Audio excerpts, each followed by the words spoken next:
have not checked their mail. Tig goes to his mailbox and finds a letter waiting for him. It's slightly stained, as if having traveled through rough terrain, and not quite a perfect rectangle, being somewhat crude in assembly.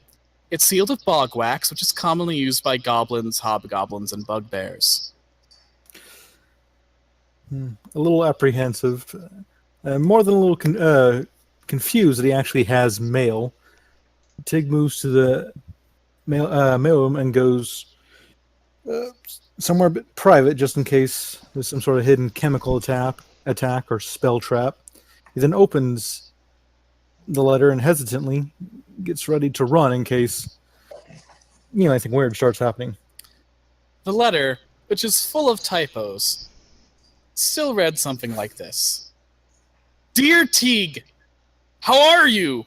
I didn't know if I would see you again, much less have a talk with you. But a weird thing happened, and I met this clown, creepy dude. He says there... I should probably do it in her character voice at the end of letters. Okay, restart on that one. Dear Tig, how are you? I didn't know if I would see you again, much less have a talk with you. But this weird thing happened. I met this clown, creepy dude. He says there's a cult up north that we should fight, but that we should wait for you and your friends. We were at Uderson, and I hope to... Fuck. Oh, that's fight. That's what that is. I hope to fight by your side. Love, Brunhilde. That you can't read your own typos. That you did on purpose. I mean, to be fair, I tried to, write it as a person who really doesn't know how these words are spelled, which is why some of them really don't look like the words that they are. Well, I'll improvise a little bit. Tig will tuck it under his cap and just little shell-shocked walks back to his room. Not sure how to react or respond in any way. Brunhilde has a couple levels of barbarian, so her spelling's not the best. She's a barbarian. I'm impressed she can spell it all. Well, she's mostly a rogue, but she has a couple of levels of barbarian. Oh, fuck me. She's a rogue barbarian? Oh my god. Ugh. Ugh. Something gonna get fucked up there. Sneak! Surprise punch! Surprise face punch! You're sneaking, all of a sudden, the bush beside you just explodes in rage, and then, suddenly everything's dead. The bush punches you in the face. It's a raging sneak attack. How more bullshit can it get? Oh my god. Raging sneak attack with a bomb! Basically the Hulk, if the Hulk could also turn invisible. Oh shit! There's actually a Hulk derivative character that can do that. Oh yeah, A-bomb. Yeah, he's not as strong as the Hulk, but he's a Hulk derivative mutation that can actually turn invisible. And also so roll up into a ball like Anguirus. Yeah. Or Sonic the Hedgehog. Or Gotta go Samus. fast. There's a lot of ball-oriented characters. I'm Sonic the Hedgehog, and I inspire the weirdest porn imaginable.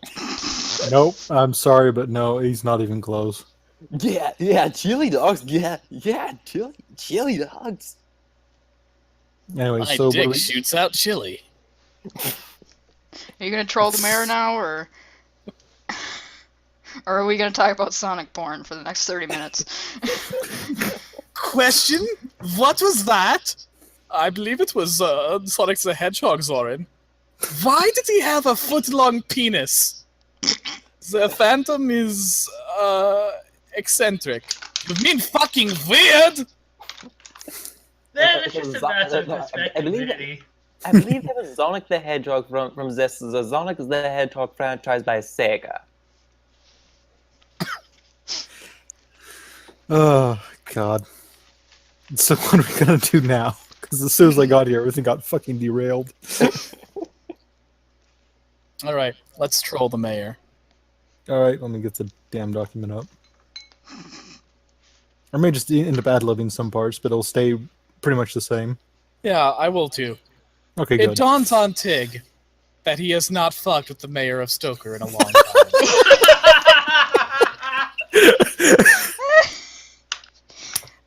time. Okay. Gotta keep our framing device. Yeah, okay.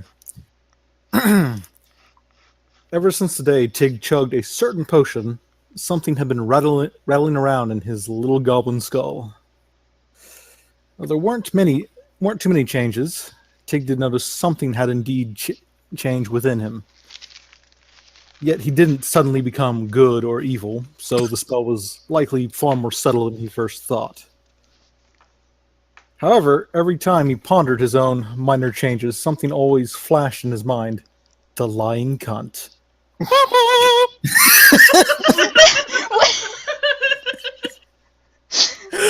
that God damn it. was spot on fucking timing. God damn it. This is why I'll never get through this shit. Okay. Yeah. Though even now, the name was starting to lose its edge. Be it the potion, a greater understanding of magic, or maybe just the grudge fading with age.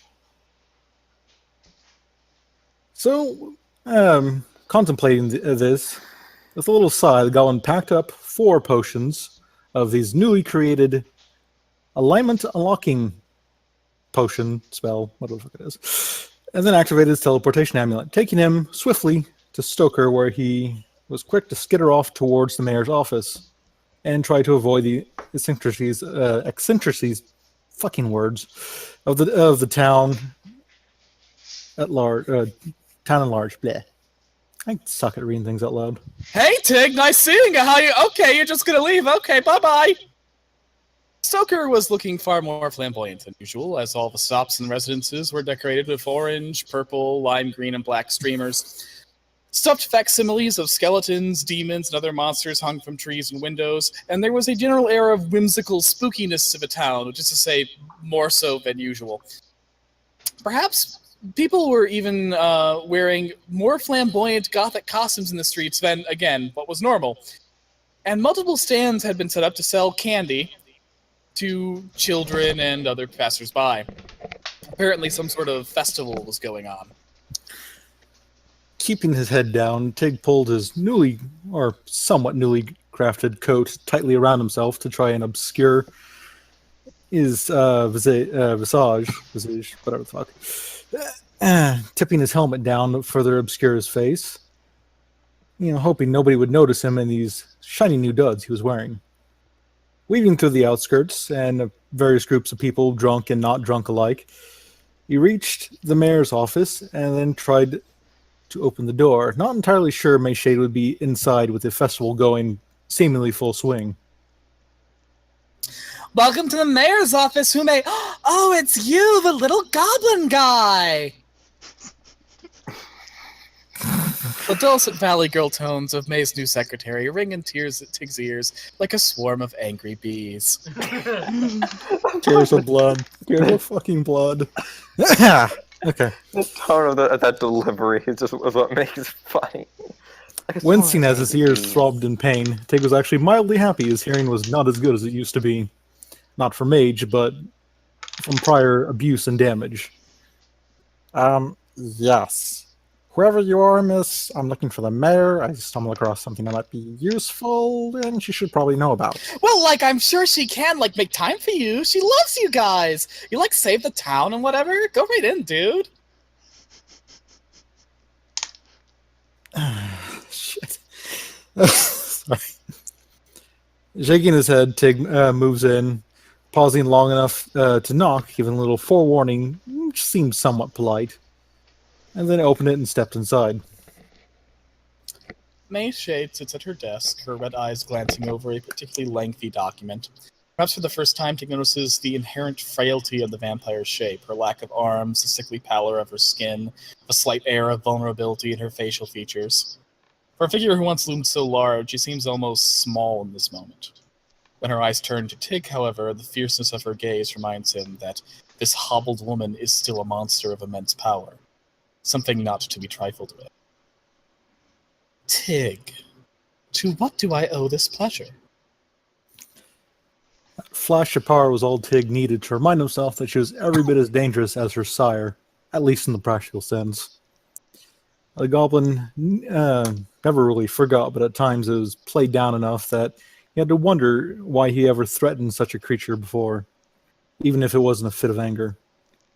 Okay, I'm going to put in a little pause here because it's kind of funny what I did here. I actually had to fight whether or not he would say May Shade or Lying Cunt to her face. So I rolled a will save, and he made it. May Shade. He slowly moved to the desk before hopping onto the chair and sat within it easily, folding his little hands, and began to speak. Hello there, Mayor. I found something that might interest you, I think. As he spoke, the little goblin slowly reached into his bag and pulled out one bottle of swirling fluid, and he placed it gingerly down on the desk. May's gaze flickers the potion before returning back to Tig. Something about the way she looks at him reminds him of a viper. What would that be?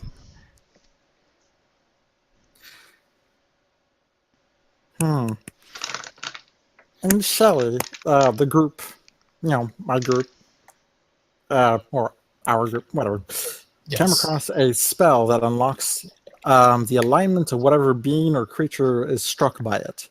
Through a little trial and error that's, not necessary to go over, I managed to render it into potion form with some testing and managed to confirm that it does work as the old story says.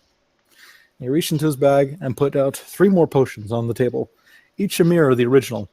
Once someone drinks it, they pass the fuck out. It takes a little time, but it does work. May looks at the potions. Would I be correct in guessing you're offering this to me? Nodding, Tig then pushes all the potions forward, all of these. He sits firmly, taking a little deep breath, and then looking to the mayor's face, but never directly in her eyes. I do not know how many vampires or the beings around here might need it. I can supply a copy of the potion from my formula book if there is someone skilled enough to be able to use the spell or make the potion or whatever. Or you can simply save one and reverse engineer it if you have the ability.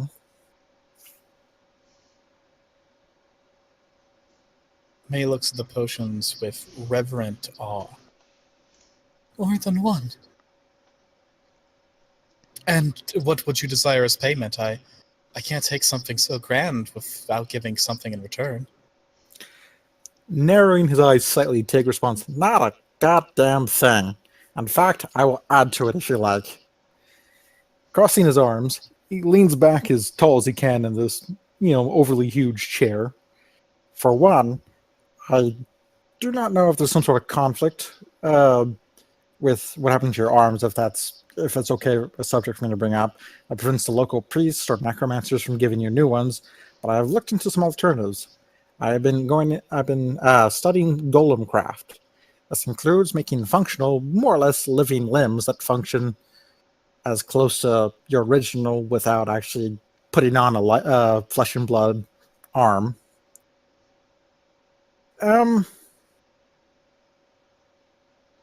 If this works, and I'm not sure it will, but if it does, all I will ask is to be reimbursed for the cost and the work hours, and which then I will give to you for nothing extra. Forgive me, but I thought we parted on somewhat rocky terms. I certainly don't wish to return to that, of course, but I must ask why you were being so kind to me. You were quite justified in your rage. What changed your mind? Well, if I were a certain breed of prick, I could simply say, because this emotional torment would tear you up inside, and it's a nice little bit of revenge that way. Almost smiles at that, but he fights the urge. I can't say I'm over it or forgive you, but I can't blame you, and that is the annoying part. I'm guessing more curious about who the real you is, not this shade that's constantly eating herself.